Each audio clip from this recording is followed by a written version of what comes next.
एकीकडे अजित पवारांचा मृत्यू झाल्यानंतर आता त्यांच्या संबंधित अनेक महत्त्वाचे अपडेट समोर येतात।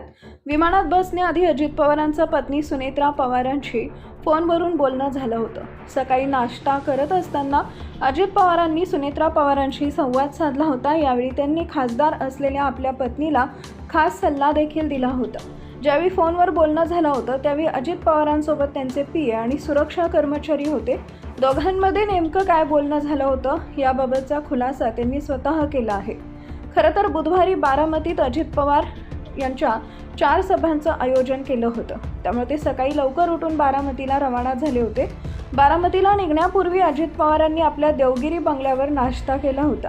नाश्ता करत असताना त्यांनी पत्नी सुनेत्रा पवारांना फोन केला होता। यावेळी दोघांमध्ये संसदेत सुरू असलेल्या बजेट सत्रावर चर्चा झाली। राष्ट्रपतींचं अभिभाषण लक्ष देऊ नये असा सल्ला अजित पवारांनी खासदार असलेल्या सुनेत्रा पवारांना दिला होता।